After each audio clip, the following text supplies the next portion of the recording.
신호 대기 중이던 차량이 갑자기 뒤에서 밀려온 순간 운전자는 브레이크를 밟을 새도 없었죠. 펑! 소리가 나고 나서야 무슨 일이 벌어졌는지 알아차리는 경우가 많아요. 이 순간 대부분의 사람들이 떠올리는 생각이 있습니다. 일단 보험사에 전화하면 알아서 처리해 주겠지. 그런데 실제로는 그렇게 단순하지가 않아요. 보험사는 대신 협상해주는 창구일 뿐 과실 비율을 정하는 건 별도의 판단 절차거든요. 여기서 많은 분들이 첫 번째 오해를 하십니다. 보험사 상담사가 전화로 알려주는 숫자가 최종 결론이라고 믿는 거예요. 사실은 그 숫자, 손해사정 과정을 거치기 전 잠정치인 경우가 대부분입니다. 그러면 실제 과실 비율은 어떤 순서로 정해질까요? 가장 먼저 확인되는 건 사고 현장 상황이에요. 신호였는지, 차선 변경이었는지, 후진이었는지에 따라 출발선이 완전히 달라지죠.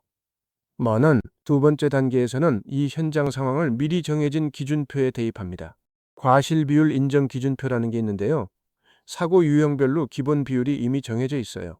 먼은 예를 들어 직진 차량과 좌회전 차량이 부딪히면 상황에 따라 기본 비율이 7대 3으로 시작하는 식이죠. 문제는 여기서부터입니다. 기준표는 기본값이지 확정값이 아니거든요. 블랙박스 영상, 목격자 진술, 신호 체계 같은 요소들이 더해지면서 그 비율이 위아래로 조정돼요. 세 번째 단계는 쌍방의 주장이 부딪히는 구간입니다. 내 기억과 상대방 기억이 다르면 결국 객관적인 증거가 승부를 가르게 되죠. 그래서 사고 직후 가장 먼저 해야 할 행동이 하나 있습니다. 바로 블랙박스 메모리를 즉시 백업해 두는 거예요. 시간이 지나면 덮어쓰기로 영상이 사라지는 경우가 생각보다 흔하거든요. 네 번째 단계에 가서야 손해사정사가 개입합니다. 이 단계에서 처음 정해진 과실 비율이 수정되는 일이 실제로 꽤 많아요. 그러니까 사고 접수 당일 통보받은 숫자에 너무 일찍 좌절하거나 안심할 필요는 없다는 거죠. 지금까지 말씀드린 이 네 단계, 현장 확인부터 기준표 대입, 쌍방 주장, 손해사정까지의 흐름을 이해하고 있으면 사고 순간의 막막함이 훨씬 줄어듭니다. 내 잘못이 아닐까 하는 불안도 근거를 하나씩 확인하는 과정으로 바뀌고요. 다음으로는 이 기준표 안에서 사람들이 가장 많이 놓치는 체크 포인트들을 하나씩 짚어보겠습니다. 가장 먼저 놓치는 체크 포인트는 사고 장소의 도로 형태예요. 똑같이 부딪혔다고 해도 교차로인지 T자형 도로인지 회전 교차로인지에 따라 기준표에서 찾아야 할 항목 자체가 달라지거든요. 예를 들어 회전 교차로 사고는 일반 교차로 사고와 완전히 다른 표를 적용받습니다. 그런데 많은 분들이 그냥 교차로 사고니까 비슷하겠지라고 생각하고 넘어가세요. 이게 첫 번째 실수예요. 두 번째로 자주 놓치는 부분은 차선 변경 시점이에요. 문공간 뒤에 깜빡이를 킨 시점과 실제로 차선을 넘어간 시점, 이 두 개가 몇 초 차이 나느냐에 따라 과실 비율이 크게 갈립니다. 블랙박스에 깜빡이 소리까지 잡히는 경우가 있는데요. 이게 생각보다 결정적인 증거로 쓰이거든요.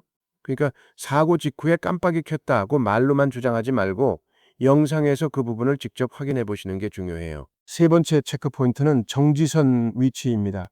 근데 신호 위반 사고에서 많은 분들이 나는 초록불이었다고만 기억하시는데 정지선을 넘은 시점의 신호가 기준이거든요. 교차로에 진입할 때는 초록불이었어도 교차로 안에서 신호가 바뀌는 그 찰나의 타이밍이 쟁점이 되는 경우가 실제로 많습니다. 네 번째로 후진 사고에서 놓치기 쉬운 부분이 있어요. 주차장 후진 사고는 기본적으로 후진하는 쪽 과실이 높게 잡히는데요. 그렇다고 무조건 100%는 아니에요. 상대 차량이 통로에서 과속으로 지나가고 있었다면 그 부분도 비율에 반영될 여지가 있거든요. 다섯 번째 체크 포인트는 오토바이나 자전거가 낀 사고입니다. 이런 사고는 일반 승용차 간 사고 기준표와 다르게 이륜차 보호 관점이 더해져서 적용되는 경우가 많아요. 그래서 라이더분들은 자동차 운전자와 같은 기준으로만 생각하시면 안 되고 별도 항목을 확인하셔야 해요. 여기서 공통적으로 드리고 싶은 말씀은 기준표 항목을 스스로 미리 알아두면 사고 순간 당황하는 정도가 확실히 줄어든다는 거예요. 몰랐을 때는 상대방 말에 끌려가기 쉽지만 알고 있으면 이 부분은 확인이 필요하다고 침착하게 요청할 수 있거든요. 다음 파트에서는 이 체크 포인트들이 실제 보험금 청구, 그러니까 합의 과정에서 어떻게 작동하는지 이어서 살펴보겠습니다. 자, 이제 체크 포인트를 확인했다면 그 다음은 실제 청구, 그러니까 합의 과정으로 넘어갑니다. 여기서 많은 분들이 두 번째로 크게 오해하는 지점이 나와요. 과실 비율이 정해지면 그게 곧 보험금 액수라고 생각하시는 거예요. 그런데 과실 비율과 보험금은 완전히 다른 계산이거든요.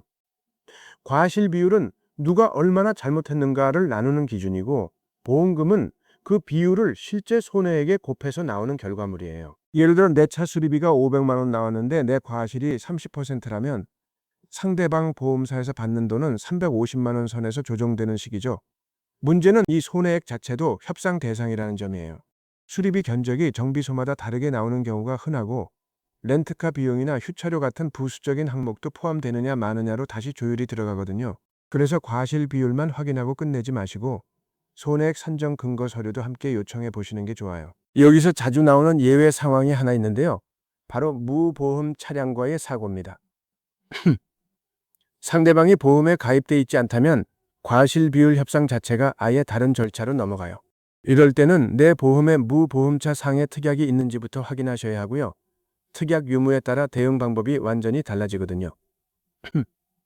또 하나 놓치기 쉬운 예외는 사고 당사자가 셋 이상인 다중 추돌입니다. 이런 경우엔 두 차량 사이의 과실 비율만 따지는 게 아니라 각 차량 간 충격 순서와 정직거리까지 함께 분석돼요.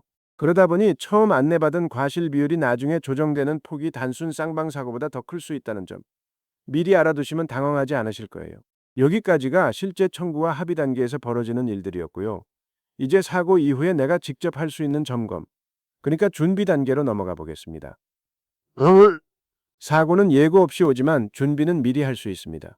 그래서 지금부터는 오늘 나온 내용을 실제로 어떻게 써먹을 수 있는지 점검 순서로 정리해 보겠습니다. 가장 먼저 확인할 건 내 블랙박스 설정이에요.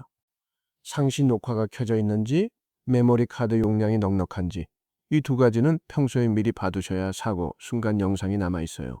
의외로 많은 분들이 사고 나고 나서야 녹화가 안 됐다는 걸 알게 되시거든요. 두 번째로는 내 자동차 보험 특약 구성을 한번 훑어보시는 게 좋아요. 무보험차 상해 특약, 자기 차량 손해 특약이 들어있는지, 중복 가입된 항목은 없는지 확인하는 거죠. 여기서 오해하시면 안 되는 게 특약이 많다고 무조건 유리한 게 아니에요. 이미 국민건강보험이나 다른 보험에서 겹치는 보장이 있다면 그건 중복일 뿐 추가 보장이 아니거든요. 세 번째는 사고 직후 행동 순서를 미리 머릿속에 정리해 두는 거예요. 안전한 곳으로 이동, 사진과 영상 촬영, 상대방 정보 확인, 보험사 접수, 이 순서를 알고 있으면 당황해서 빠뜨린 일이 줄어듭니다. 특히 사진은 차량 위치가 움직이기 전 상태를 먼저 찍어 두시는 게 핵심이에요. 나중에 위치가 바뀌면 과실 비율 판단에 불리해질 수 있거든요. 네 번째는 통보받은 과실 비율에 이의가 있을 때의 절차입니다.